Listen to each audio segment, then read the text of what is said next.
Live. Hi there, welcome to our cookie Q&A. So all of you have probably already done your service unit cookie training and you've done pre-order, and we just wanted to offer an opportunity to ask some last minute questions of our Girl Scouts of Western Washington cookie team. So my name's Addie, I'm Troop Program Manager for Thurston County, a little bit of Pierce County, and I'm here with Cindy from Cookies. Yes, and my name is Cindy Carlton-Lesser. I'm one of the product sales managers for our cookie program team. It's actually 3 of us that do my position, and we manage and facilitate the cookies from the council side, train all the service unit volunteers who then, of course, in turn, train you as troop volunteers. And so it all comes from our office and down the line. Awesome. So if there's anyone at home joining us, you can type in your questions, but we have some here, so we'll just go ahead and get started. So just real quick, if you could kind of go over sort of the 5 goals in the cookie program. Yeah, definitely. One thing that a lot of people don't always think about or remember is that the cookie sale is a program. It really is meant to be there to teach girls certain skills, and we do have 5 particular skills that we focus on for girls. The first one is goal setting. You know, teaching the girls to decide what they want to do and how to get there, and setting a goal to achieve that. And then there's decision making, and of course those go hand in hand with goal setting. Like, how are they going to be making their goals? What are they going to do? You know, which kind of projects are they going to do, or how many booth sites they may have to reach their goals. Money management. That's everything from handling the customer's money, counting it back, you know, just understanding the finances around it. How many packages do they need to sell in order to raise the money to go to camp or to do a project? So there's a whole piece around money. People skills, that's the whole customer service piece. You know, they're engaging customers, you know, in front of a store, or going door to door, or going up to their parents' friends and asking, do you want to support Girl Scouts? Would you like to buy Girl Scout cookies? So, I mean, that is probably the biggest piece for girls, is that people skills and really becoming comfortable in talking in front of people. And the last one is business ethics. And this is really huge. You know, if a customer gives you more money than what it was needed, and when you try to give them their change back, they turn around and don't say anything, or they forget. You know, what are the girls supposed to do? Did they approach the customer and say you forgot your change? You know, or, you know, how do they handle situations like that? Or if there is a customer who's unhappy with the cookies they received, how is a girl supposed to handle that? And so business ethics sort of rounds out the whole package, and just, you know, looking at those difficult situations that might come up. What if somebody says no thank you? What do you say? You know, thank you anyway, you know, have a good day, have a nice day. So those are the 5 main skills that we have. Cool. Thank you. So, so I think we'll jump into some technical questions, just in terms of the whole new tech piece that has been added to cookies this year. So on the on kind of the troop leader side of things, if they have issues, kind of one question that's come up a lot is, I can see the girls on my troop roster, but I can't see them in eBuddy. So the 2 systems talking to each other. What does a troop leader need to do in order to get their girl at this point in cookie season into eBuddy? That's a really good question. So first of all, the membership system, eBiz and eBuddy, don't actually speak to one another. Our team actually goes in November, December. We pull reports from the membership system of all the girls that are registered at that time, and then we do an upload into the eBuddy system. And so if you see girls in the system, but you don't see all of your girls in the system, it may be just because they weren't registered in time. Right. And so any new girls that are registered, or any girls that were registered after our upload, troops can actually manually add those girls. They're going to need to know the girl's first and last name as they are in the membership system. They'll also need to know their GSUSA ID number. And that's, troop leaders can get that through eBiz. They just need to go in and like, they're going to print a membership card, and they can get that GSUSA ID number. I know this year we had a new feature, and that some girls were registered so recently that there wasn't a GSUSA ID number yet, but it was still, they still needed an ID to go into eBuddy. Right. And there is a process in the Troop Cookie Manager Manual on page 13 that talks about a temp ID process. And so, you can go and just use that temp ID to be able to load the girls into eBuddy. But we really encourage you to get the true GSUSA ID numbers for that. So when they've done that and they've entered them into eBuddy, is there anybody they need to notify? Do they need to let cookie team know, their service cookie manager? This year is all new with that. In the past, they just added the girls and away we go. This year, if they want their girls to be able to use the new digital cookie program, this is a new system that girls can utilize to set up a virtual storefront, to sell their cookies, send in a link to family and friends about buying cookies online. If the girls are going to use that, then we're having them notify us about that. They no longer have to notify us about that. Digital Cookie has an online customer service link that parents can now go to and say, I need a link. I need a registration email. And so once the girl's added into eBuddy, it automatically connects her to Digital Cookie, but of course we need to get a parent connected to that girl as well. And so the parent can email the Digital Cookie customer service line, give her their name, their email address, and then Digital Cookie will send them back a link and to have them. So, and the troop leaders have access to that link to be able to share with them. That is something. Yes, that is something that we've been sending out through eBuddy and what we call our eBlasts or our eBuddy emails. And so we have sent that link out before. The actual Digital Cookie site is digitalcookie.girlscouts.org is the actual site. So anybody can go out to the digitalcookie.girlscouts.org. And there should be a link on that front page for customer service. It's also true for parents that already know they're in a system, but maybe didn't register before or they forgot their email. There's links there for them to get the information. Awesome. So and that's where they go to for any sort of Digital Cookie questions? Yeah.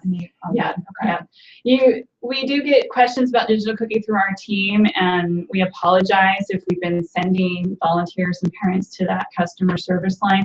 Part of it is because we can only see certain information. We actually can't change or manipulate some of that information. And so even if parents contact us to make a change, we may have to send them to customer service because we know customer service will get it done more quickly than if it were to go through our team to get completed. And what's the last day for Digital Cookie? Digital Cookie is actually available through the entire sale. So the last day that girls can use it will be March 15th, which is the last day of booth sales. Is there a certain last day which those troops that are still taking girls right now in the process, is there a day that's the last day they can set up their digital storefront? No, I'm pretty sure that if girls wanted to set it up on March 13th, 2 days before the last day of the sale, they could do that. But the last day that customers can place orders will be March 15th. Okay. Awesome. Excellent. So, and that kind of gets to a question that we've got with troops forming and adding girls right now. It is still possible for them to sell cookies? That is correct. I know there have been some deadlines in the system. I know we were talking about how a troop adds a girl to eBuddy. There has been a cutoff. If a girl is added to a troop, the troop may not be able to add her to the system, but her service unit cookie manager can, a member of our team can add those girls. And so yes, if you still have girls, registering and, being added to your troops, they can join in the sale and do that all the way through the end of the cookie sale. And so what is that cutoff time in which the troop leader needs to hand it off to somebody else to enter them into eBuddy? The sooner the better. I mean, only because the troop is going to be needing to keep track of the transactions that girls had. And so if, pretty much as soon as the girl has been given cookies, we need to know so we can get them in the system. Awesome. So kind of any technical questions? I think that those are most of it. It's all been about digital cookie at this point, and getting girls in. So the next phase of cookies is the booth sites. Yes. So a lot of questions kind of around booth sites and what that. So we'll kind of dive right in there. What do parents need to do to help at booths? Do they need to be registered? Do they need to be volunteer application, background check? What kind of pieces does a parent need to have in place in order to help at a booth? Those are really good questions. And I know every year we're exploring that question of like, do they need to be registered? Do they need to have the volunteer background check? At this time, a parent does not need to be registered, and they do not need to have a volunteer background check. Okay. A parent does need to be sure that they've signed the parent permission slip. They still need to be sure they're following. There's a booth best practices in our cookie handbook for parents. There's a whole checklist here for parents to go through on how to set up and be prepared for a booth site. And so they really need to be following this. And so if a parent's going to be chaperoning her daughter and say another daughter in the troop, she needs to be sure she has like the permission slips and the medical forms and things from the troop in order to have While she's there at the booth site. And so it's like, you know, we want to try to make it easy. We would love it if all of our parents were registered, only because it gives, there's extra insurance, liability insurance involved with that. And so you will see it mentioned in this book about, you know, be registered if you can, or have registered. It's not required. So is it something that if a troop leader or a service unit says we would like all of our parents to be registered and have those steps in place, can they make that decision, that call, that they want those parents to do that? Or, you know, that really is up to the service unit. But when it comes back to, you know, council and what our guidelines are, you know, our recommendations is they don't need to be. Okay. And so if a parent were to call us, we would say, no, you don't need to be. So if a service unit is setting those guidelines, that's something we would have to work with the service unit on. or a troop wanting to make sure that they're, Yeah, that would. okay, awesome. Let's see. So if one thing that's come through is sort of a difference between a booth site and kind of defining what a booth site is, maybe, versus I want to just set up a stand in my driveway and not advertise anywhere. Can you kind of clarify a little bit about that? What? Yes. And I understand what you're saying. So can I set up a lemonade stand? If I go to the park, can I, you know, set up on the back of a car? Those are all the kind of questions that come up. Right. So between now and February 26th, you know, because booth sites are between February 27th and March 13th. So any sales the girl does between now before booth sites, she cannot be standing in a single place to sell cookies. So as soon as she has cookies in hand, you know, she's welcome to take a wagon around and go door to door. She's welcome to do loops around the park with her cookies, but she cannot like set up like a lemonade stand or set up a table or set up a stationary site where anyone can come up and be buying cookies from her. We consider that a booth site, regardless of whether it's like I said, a lemonade stand in her front yard, or whether it's at her parents' place of work. In any of those cases where she could be selling to strangers, she could be selling to people she doesn't know, those are considered booth sites, and those are only allowed between February 27th and March 15th. Okay. If they are going to be setting up a site, say in front of a store, for instance, a lot of times there's family friends that may own a small cafe or a local barbershop, or, you know, we call it Grandma's Yarn Shop is our example we use a lot of times.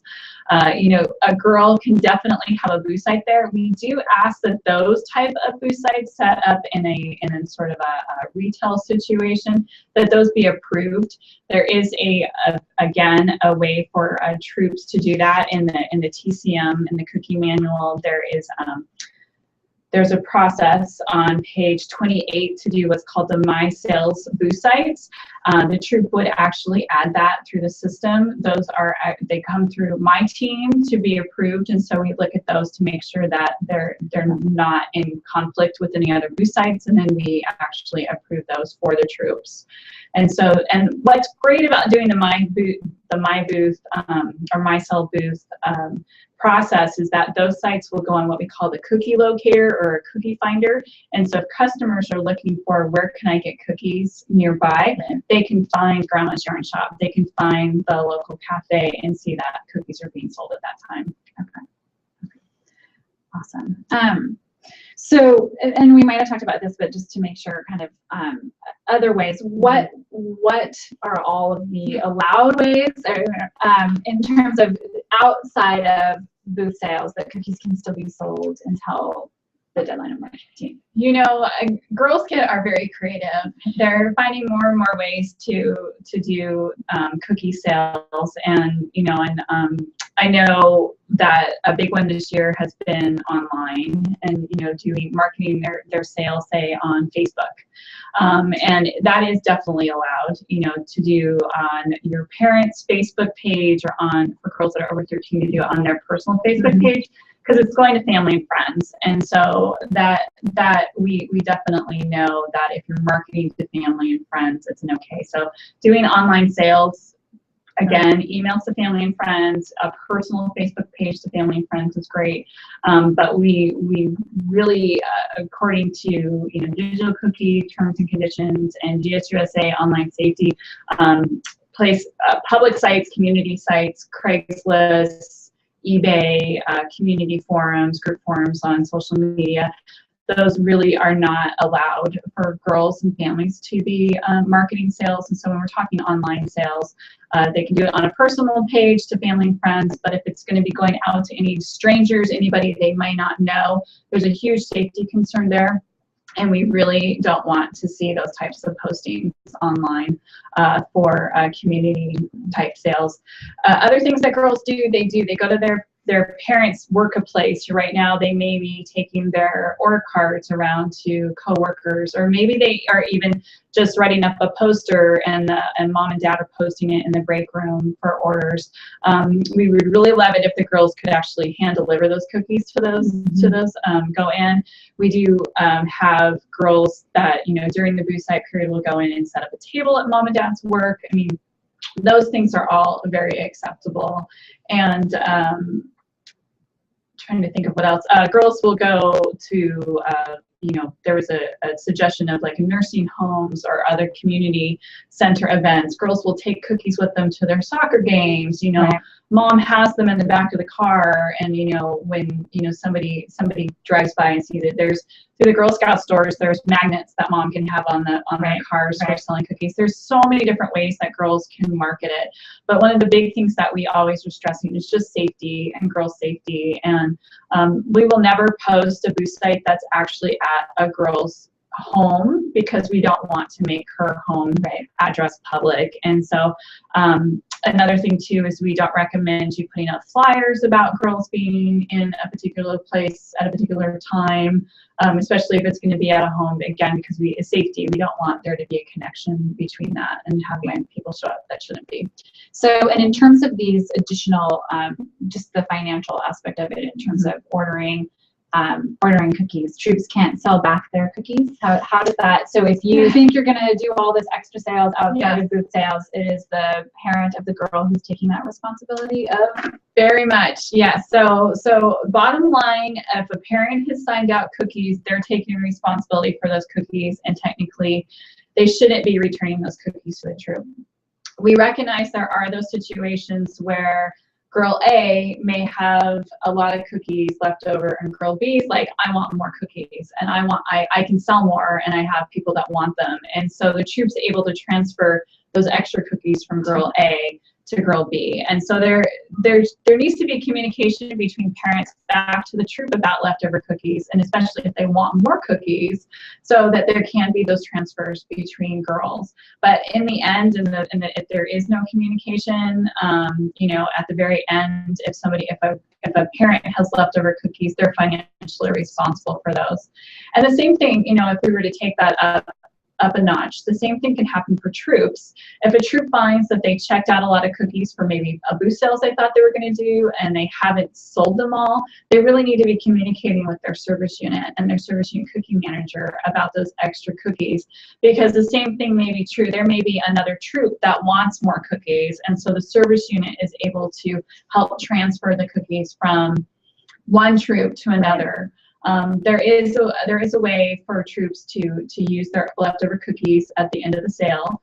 If they have sold towards Operation Cookie Drop or Troop Gift of Caring, those are both opportunities to be able to put their excess cookies towards one of the Gift of Caring projects, and their processes for that. But it really should be encouragement of communication between parents to the troop and then troops to the service unit so they can help with those excess cookies.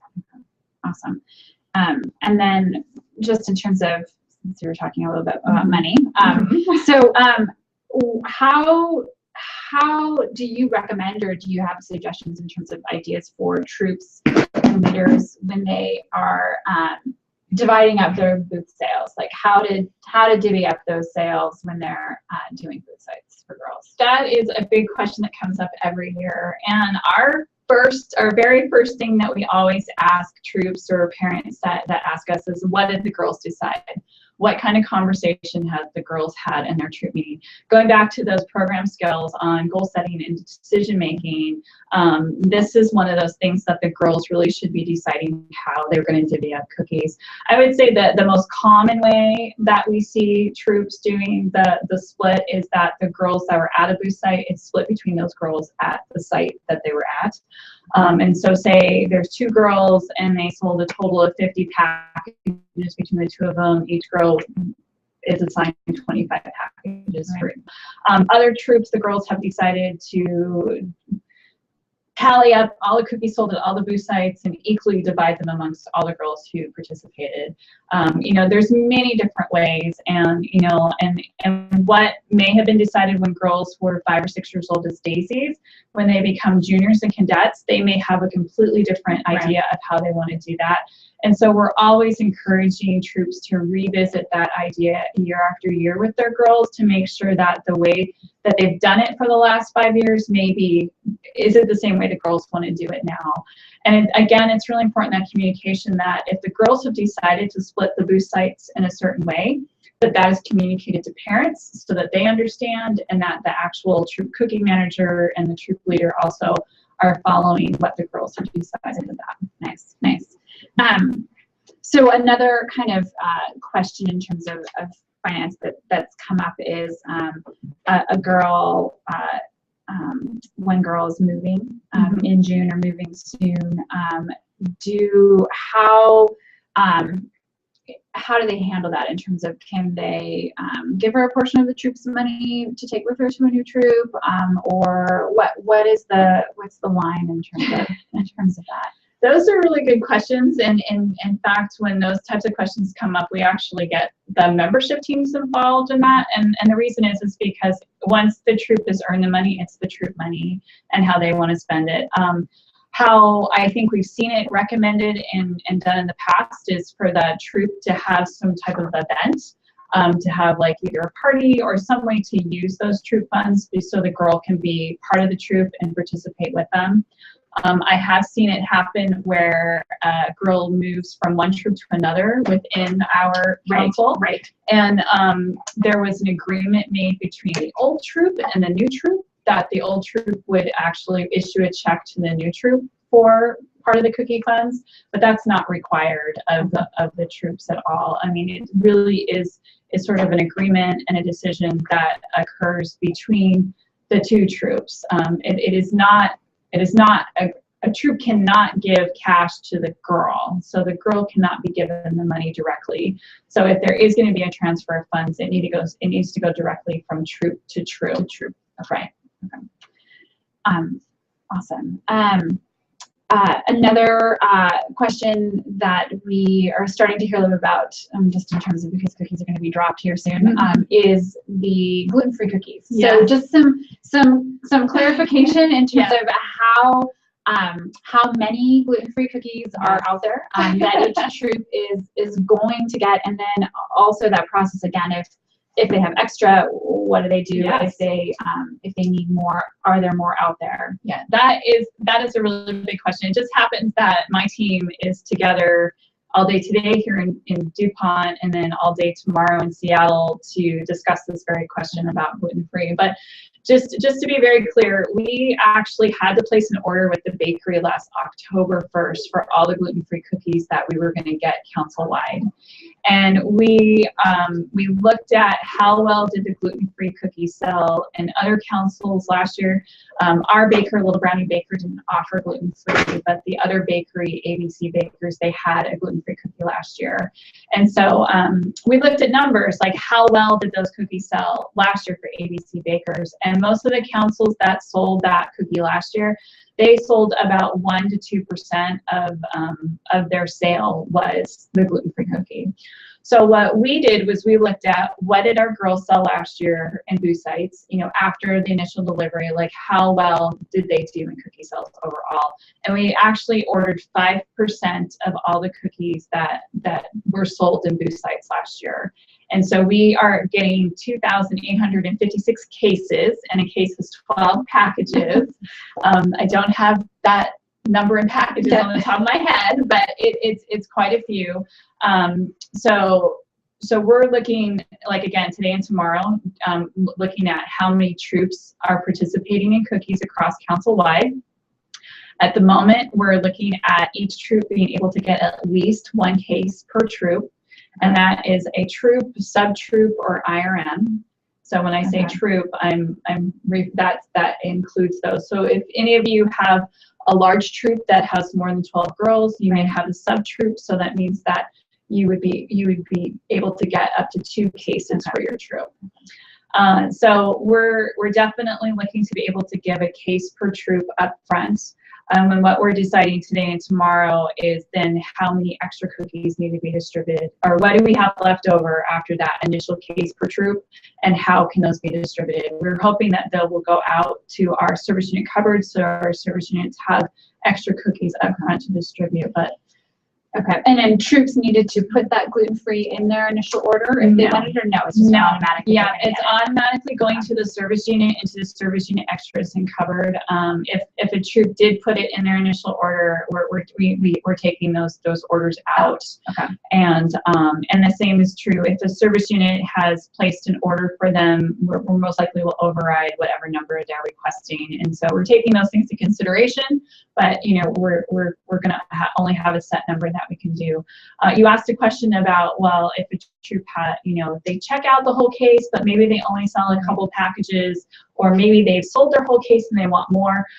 This again goes back to communication. You know, if a troop decides they want their full case up front, they only end up selling a couple packages and they're not seeing it move, we definitely want them to be taking those back and exchanging them for other cookies. So say they only sell a half a case, they can take 6 packages back and get, you know, mints or tagalongs or Samoas, something that they may be selling. And then for those troops that are seeing you know, a rush on the gluten-free and they want more, they definitely need to be communicating to their service unit, the cupboards, for those cookies. And we are hoping to be able to move the cookies between service units. And so if there's a service unit where they're not really selling, we can move those to the service units where they are selling. We do anticipate at this time, just because the demand's been so high, or at least what we're hearing from troops, that we will most likely sell out of the gluten-free cookies. And so, which is really exciting. That's a good thing. It's a good thing to sell out. It's a good thing to sell out. And so an option, you know, and we didn't know if this was going to be an option at the time, but we're really excited to have it as an option, is that it is still available through Digital Cookie. And so for those customers that really want those gluten-free cookies, girls can offer their Digital Cookie links for customers to go online and purchase the gluten-free through their Digital Cookie sites. We recognize that, yes, the customer is going to have to pay shipping and handling for those. I can speak from personal experience being a gluten-free eater, that I'm willing to pay the $5 a package for them, and if I really want a case and I can't get it, then I'll most likely pay the shipping and handling to get the gluten-free. So you may find that customers, if they really want it, are going to be willing to pay for it. Nice. So in terms of Boost Sites, just some do's and don'ts. Do you have, I don't know how long you've been doing cooking, but you might have some things you've seen that are good, and things you've seen that might not be the best. So some do's and don'ts you want to share? Yeah, definitely. You know, it's always fun for girls to do what we call bling your booth, you know, for them to decorate their booth. I mean, and those are the most fun booths to go visit as well. Girls have created posters, they have different decorations, and you know, if you have a site that will let you bring a table, you know, you can have streamers, you can have all sorts of ways to like, you know, make the booth stand out. So when customers come by, they can't miss you because the booth is there. And the same thing for the girls, for them to be confident, for them to maybe they have a song that they're singing to customers as they go by. I mean, just to find those creative ways to really stand out and to make sure customers don't miss them. And you know, and other good things we talked before about, you know, business ethics and etiquette and just being polite to all the customers, only asking them as they leave the store versus in both directions. You know, if a customer says no thank you, to say thank you back, I hope you have a nice day, or you know, or if a customer's already bought cookies, thank you for supporting us, you know, and just you know, being really polite. And we've actually had a lot of reports of customers saying no thank you, the girl being polite, saying thank you, have a nice day, the customer going to their car, coming back to the booth, and actually buying cookies. And we hear that story all the time. And so it's just, it's amazing how far a thank you in return will go for customers. Other dues, you know, if you have a credit card reader for your booth, customers are like, they say, I don't have any cash and check on me. Well, if you have a credit card reader, you can say, you know, we take credit cards. And a lot of troops, especially if they're trying to reach high goals, will actually increase their sales quite a bit by having a credit card reader available. So it sounds like we have a question. Yeah. Yeah, well, two questions. One about the credit card reader and how they set that up if they need any support from council, so with working with the Square. But the other question is about donations. Okay. And so what if somebody doesn't want to buy cookies, but they do want to give a $5 or $10 donation? Those are both good questions. So since we were talking about credit cards, we'll start with that one. There is on page 32, again, of the Pink TCM guide, on page 32, it talks about taking credit cards. If your troop already has an established troop bank account, and for those of you who might be brand new, you may not have bank accounts yet, but if you already have a troop bank account, the Square or Intuit or any of the, I know Amazon has a reader now too that you can use. Those just need to be connected to your Troop bank account. So we really recommend that you have a separate email address for it. You set it up so that the money is going directly into your Troop bank account. And a lot of the information you need, like I said, is on page 32 of the guide. You don't need to come to us through council to do that. Now, for those of you that are in brand new troops and you may not have bank accounts in time for cookies, or maybe you're an IRM or an IRM parent, those you can get readers, but you will have to go through us to get those, because for new troops, they're going to be making their deposits into the Girl Scouts of Western Washington Key bank account. And since that money is going directly into our bank account, then you would have to get a credit card reader through us. Again, directions are on page 32. You just send us an email with certain information and we'll get you set up for one of those credit card readers. The other question you had was about donations. And yes, this comes up every year. You know, our cookies are $4 a package. A lot of times customers will hand a $5 bill and say, keep the change. Donations all have to go towards one of our gift to caring projects. And so it either has to be applied towards Operation Cookie Drop or the Troops Gift to Caring project. So no donations can be held by the troop during the cookie sale. And so even if a customer comes up and says, I want this $1, or I want this $5, or I want this $10 to go directly to your troop, unfortunately, it still has to go towards the Operation Cookie Drop or the Troop Gift to Caring project. And that is a council guideline. It's a rule. It's a policy. Whatever you want to refer to it, and it's just throughout the product sales period that has to be. Donations have to go through the council projects, and I know a lot of times customers, it's hard to explain to them about that. And so we really recommend you just say, thank you for the donation. You know, our troop's going to go ahead and use this towards purchasing packages for Operation Cookie Drop or the Troop Gift of Caring. And that way you can be thankful to the customer and still follow your guidelines for where the donation needs to be applied. Awesome. So there was some good dues in there. Yeah. Any other dues or any Any don'ts? You know, some things the don'ts, we have all sorts of great stories. I heard a story once of somebody bringing a live turkey to a booth site. Like that's a don't. You don't want to bring a live turkey to a booth site. Other don'ts, if you have parents who are upset because it's raining and the girls have to be outside with the booth site, a don't is a parent going in and arguing with the store manager. We need to be respectful of the stores because they've given us permission to be there. And so, please don't argue with store managers. Please be respectful. Please make sure girls are behaving themselves. That's another don't is allowing girls to be running around and not really focusing on why they're there and what they're doing. We definitely try to recommend that siblings, younger children stay home, or maybe another parent in the troop watches younger children. They can get in the way a lot of times. Another great thing to watch out for is when, of course, we ask that there be at least two adults at each site, and when adults start talking to each other and they forget to pay attention to the girls. And so we really want you and your parents to be looking out for that too. It's like, yeah, this is an opportunity to catch up with your friend as you're sitting at the booth site, but don't forget that you're there to monitor, especially when you have younger girls that are really excited and they really want to be selling those cookies. And so just remember to focus on why you're there. So that kind of brought up, if there are problems at a booth, or if a troop leader or a parent sees something, what's the process that should happen for letting us know or service unit? That's a really good question, because this year we just implemented a new process for that. We call it a cookie action report. Again, in the cookie handbook for parents, there's a whole section on different kinds of booth site concerns. It's on page 6 and 7.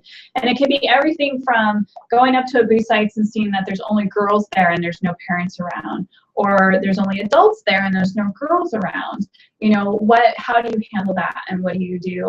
And if it's as a troop volunteer or as a parent, we do have a form. It's called the Cookie Action Report. It's actually available on our Cookies and More section of the GSWW website. So it's girlscoutsww.org, and there's a section called Cookies and More, and you can find the form under Cookie Resources for Girls and Families or under Cookie Resources for Volunteers. And it's an online form. You fill it out, you email it to that email address that's on the form, and then it comes to our team and we review those and we follow up. So whether it's needing to go back to the service unit to follow up or going directly to the troop that might be involved, there are definitely different ways that we will follow up regarding the issue. Another great piece that's in the parent handbook around booth site concerns, and this is something that that if you're brand new, you just need to be prepared for, is that customers will approach booth sites and ask questions about certain topics. They will sometimes ask things about Planned Parenthood and Girl Scouts involvement with that. Maybe they don't like that we use palm oil in our cookies. Maybe they're upset because we don't have a sugar-free cookie, or they'll ask questions about the marijuana dispensaries. There's different things that customers will approach your booth about and ask you about in front of the girls that may not be appropriate. And so we've actually given some responses that parents can have ready for customers. Our biggest concern, again, is girl safety. And so if there is a customer, somebody comes up that's yelling or being inappropriate, send an adult to go get the store manager, keep the girls away, keep them safe from the situation, and just do your best. But we want to hear about those situations as well, because we want to make sure that we're following up, that everyone is safe, everyone is okay, and that following up with the store if needed as well. So that's great. That's great. There was something, I think a while ago at our first sound meeting, or first roundtable, there was something about secret shoppers. Is that happening this year too? Last year we had what we called Cookie Crew. Okay. And these were members of our team, members of, GSWW staff that we went out, and yeah, we popped in on booth sites and, you know, talked to girls and got to know them. We would really love to do that again this year, and I think we are still planning to do that. We're not quite sure how it's going to look this year, you know, what kind of things we'll be doing, but it was a lot of fun to do that. And we used, and this is where it's really important that if you're at a booth site, that you make sure you show up for the booth site if you signed up for it. If you're not going to be there, you want to make sure that you release the site in eBuddy. And that means like going out and saying, you know, I'm choosing that as a booth site because that's how we decide where we're going to go. We use the cookie locator to decide what sites to go to. And if we show up at a site that's supposed to have a troop there and they're not, you know, that's a concern because there could be other customers that are trying to show up. So yeah, but it was a lot of fun last year to go out and see the different way girls were decorating their booths and how they were approaching customers and telling us their goals. And so it's a lot of fun. Well, that just brought up another another question that came to my mind in terms of not showing up for booths. So there was something that was said in terms of if you do that so many times, your booth sites might be taken from you. So can you just clarify how that works, and then what a leader needs to do to try and get anything back? Yes, definitely. Again, it's really important that communication, and you know, we recognize there's those circumstances where a child is sick on the way to a booth site, and so it may not be possible to release the site, but we really want parents to be communicating back to their troops, or the troops to be communicating to the service units if they're not going to be able to make a site, so that we can release that in the system. But it does happen where a parent has signed up for a booth site and then they don't show up. They for whatever reason, they don't show up, and it's reported back to the troop. And so we actually this last summer had a booth advisory group that met, and these were leaders and service unit volunteers and Troop Cookie volunteers that sat down and talked about booth sites. And one of the things that came out of this advisory group were sort of consequences for these no-shows. And so if there is a parent that does not show up at an assigned site at least 3 times, the troop can choose to not have that parent have any more booth sites. And so the troop can say, you know, I'm sorry, but I can't let you have any more booth sites, and then reassign those sites. We do want the troops to be communicating that with their service unit cookie manager in case there's any problems or issues that come out of that. Again, we take into consideration if a child is sick, or if there's been an emergency, or if there, you know, those things do come up and we recognize it, but a lot of times parents just don't show up. Mm-hmm. The same is true for a troop. If a troop, you know, if the troop as a whole, you know, doesn't show up and there's no reporting back to the service unit cookie manager as to what the situation was or what was going on, then if a troop has 3 no-shows, then the service unit cookie manager could decide to stop that troop from having any more booth sites. And so our biggest thing is just keep communicating. If you know you can't make a site, you know you can't get out to eBuddy to release this site, then be sure you're contacting your service unit cookie manager to help you with that. Okay. Awesome. Anything that you want to add in terms of cookies? There's one last thing. I'm just thinking about since we have these guys behind us in terms of the costumes, the Samoa costume, taking pictures and having that as their there's yes, I know. There's a Samoa selfies. That's right. Yes, Samoa selfies. So I think it's hashtag Samoa selfies. There's also a Bling Your Booth contest that's going on, and so there's a lot of ways we want you as troops to be letting us know how much fun you're having with cookies. And so this year is the 40th birthday for the Samoa, and so yeah, we want girls and troops to either, you know, taking the Samoa costume and getting dressed up, or creating decorations and having Samoa parties. And there's a hashtag Samoa selfie and for them to post that to. Again, the Bling Your Booth contest, take pictures of your troop booth, and that contest is actually through GSUSA, and the winning booth, I understand, could win $500 from GSUSA, and so troops can post those pictures through Facebook for the Bling Your Booth contest. And so if you want to know about the costumes, I'm pretty sure they're able to check them out from here at the DuPont office, or even the Bellevue or the Everett or the Bremerton office. I believe there should be costumes at all of our regional offices. I'm trying to think of what else you were asking me about. No, just if there was anything else in terms anything else of fun things. Yeah, there's always just, we send out a communication every week to troops, volunteers directly, about things that are going on, either reminders about due dates coming up, or today we're going to be sending out information about a couple of Girl Scout nights that are coming up that are cookie related. We have media opportunities. In fact, that's what I was going to mention, is that we're always looking for great stories, especially if a troop is doing like a fun troop of giving project. If they've done one in the past, if they have a big plan for something they're doing this year, ways they're going to be using their cookie money.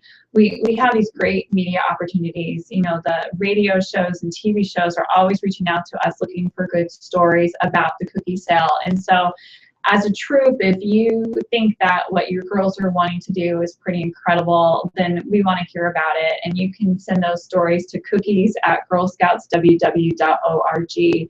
And we're working with our marketing team to make sure they know what those different stories are, and getting them out there so that people know kind of incredible things our girls are doing. So.